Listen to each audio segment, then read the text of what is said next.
આપણી આજુબાજુ નજર કરીએ તો દુનિયા જાણે કે પ્રવૃત્તિઓથી ધમધમી રહી છે, ખરું ને?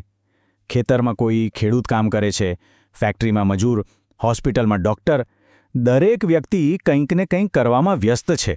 પણ ક્યારે એવો વિચાર આવ્યો છે કે આ બધા કામ પાછળની અસલી પ્રેરણા શું હશે? તો ચાલો આજે આ જ માનવ પ્રવૃત્તિઓના બે મુખ્ય પ્રકારો વચ્ચેનો જે નાનકડો પણ બહુ જ મહત્વનો તફાવત છે એને જરા ઊંડાણપૂર્વક સમજીએ. તો ચાલો એક સીધા સાદા સવાલથી જ શરૂઆત કરીએ. એક ખેડૂત, એક કામદાર અને એક ડૉક્ટર, આ બધામાં શું કોમન છે? આમ તો તરત જ મગજમાં આવે કે અરે એ બધા કામ કરે છે. સાચી વાત, પણ અસલી મજા તો એ સમજવામાં છે કે એમના કામ પાછળનો હેતુ શું છે. કેમ કે આ હેતુ શબ્દ જ બધું નક્કી કરે છે. અને આજે આપણી આખી વાતચીતનો મુખ્ય મુદ્દો પણ એ જ છે. તો ચાલો સૌથી પહેલાં એ પ્રવૃત્તિઓ પર વાત કરીએ જે કદાચ આપણા સમાજનું એન્જિન છે. મતલબ કે આપણે રોજબરોજ જે મોટાભાગના કામ થતા જોઈએ છે ને, એ બધા આર્થિક પ્રવૃત્તિની કેટેગરીમાં આવે છે. આ એવા કામ છે જે સીધા જ પૈસા કમાવાના હેતુ સાથે જોડાયેલા હોય છે. તો પછી આ આર્થિક પ્રવૃત્તિ એટલે શું? જો એકદમ સીધી અને સરળ ભાષામાં સમજીએ તો કોઈપણ એવું કામ જે આર્થિક લાભ કે પછી પૈસા કમાવાના મુખ્ય હેતુથી કરવામાં આવે. બેઝિકલી જે કામ પાછળ પૈસા કમાવાની, ઘર ચલાવવાની કે પછી સંપત્તિ બનાવવાની ગણતરી હોય, બસ એ જ છે આર્થિક પ્રવૃત્તિ. હવે આ ઉદાહરણો જુઓ એટલે વાત એકદમ સ્પષ્ટ થઈ જશે. કોઈ ખેડૂત પાક ઉગાડે છે, કોઈ વણકર કાપડ બનાવે છે, કોઈ કામદાર પગાર માટે કામ કરે છે કે પછી કોઈ સુથાર ફર્નિચર બનાવે છે. આ બધાના કામ ભલે એકબીજાથી સાવ અલગ હોય, પણ એમની પાછળનો હેતુ તો એક જ છે, પૈસા કમાવા. અને બસ આ જ એક કોમન દોરો છે જે આ બધી અલગ અલગ પ્રવૃત્તિઓને આર્થિક કેટેગરીમાં જોડી દે છે. અને હા, આ જે વ્યાખ્યા છે ને, એ કંઈ ખાલી એક વિચાર નથી. આ તો અર્થશાસ્ત્રનો એકદમ પાયાનો સિદ્ધાંત છે. આવી સ્પષ્ટ વ્યાખ્યા હોવી બહુ જ જરૂરી છે. કારણ કે એનાથી જ આપણને સમાજ કેવી રીતે ચાલે છે, રોજગાર કેવી રીતે ઊભો થાય છે અને દેશનો વિકાસ કેવી રીતે થાય છે એ બધું સમજવામાં મદદ મળે છે. આપણી આખી સમજ આ જ મૂળભૂત સિદ્ધાંત પર ટકેલી છે. આખરે તો આ બધી જ આર્થિક પ્રવૃત્તિઓનો અંતિમ ગોલ બહુ જ સિમ્પલ અને માનવીય છે. પોતાનું અને પોતાના પરિવારનું ગુજરાન ચલાવવું અને પોતાની જરૂરિયાતો પૂરી કરવી. બસ આ જ આખા આર્થિક જગતનો પાયો છે જેના પર આપણું જીવન ટકેલું છે. પણ શું દરેક કામ માત્ર ને માત્ર પૈસા માટે જ થાય છે? જરા વિચારો તો.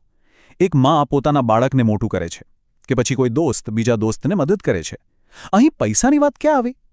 બસ આ જ સવાલ આપણને ચર્ચાના બીજા અને એટલા જ મહત્વના પાસા પર લઈ જાય છે.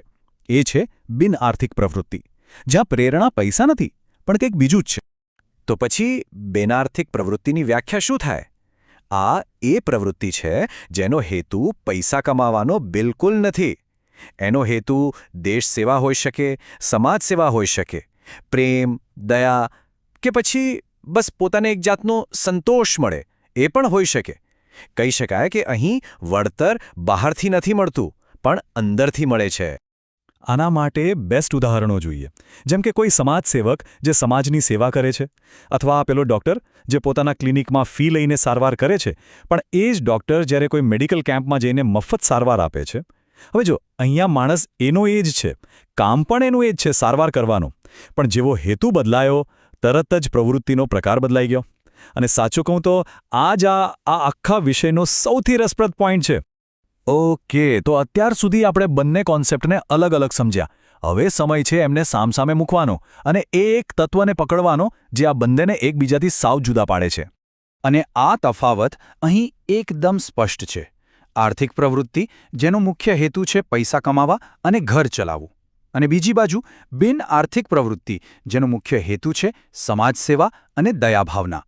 અને હા, આનો મતલબ એવો બિલકુલ નથી કે એક સારું છે અને બીજું ખરાબ. એક તંદુરસ્ત સમાજ માટે તો બંને જરૂરી છે. એક દેશની ઇકોનોમી બનાવે છે તો બીજું સમાજને જોડી રાખે છે. તો આ આખી ચર્ચામાંથી શીખવા જેવી મુખ્ય વાત કઈ? જો આ આખો વિષય હંમેશા માટે યાદ રાખવો હોય તો બસ એક જ સિમ્પલ પણ પાવરફુલ નિયમ છે. કોઈ પણ પ્રવૃત્તિનો પ્રકાર તેના હેતુ દ્વારા નક્કી થાય છે. બસ આટલું જ. આ એક વાક્ય ખાલી એક નિયમ નથી, પણ આપણી આસપાસની દુનિયાને જોવાની એક નવી જ દ્રષ્ટિ છે. હવેથી કોઈ પણ કામને જુઓ તો એની પાછળ રહેલા શા માટેનો સવાલ પૂછજો. જવાબ આપોઆપ મળી જશે કે એ આર્થિક છે કે બિનઆર્થિક. તો ચાલો આ નવી સમજ સાથે એક વિચાર કરીએ. આજે દિવસભર જે પણ કામ કર્યા એમાંથી કયા કામ લાભ માટે હતા અને કયા સેવા માટે? અને શું કોઈ એવું પણ કામ હતું જેમાં બંને હેતુઓ થોડા ભળેલા હતા? આ સવાલો આપણને ખાલી અર્થશાસ્ત્ર જ નહીં પણ આપણી પોતાની જિંદગી અને આપણી પ્રેરણાઓને વધુ સારી રીતે સમજવામાં મદદ કરશે.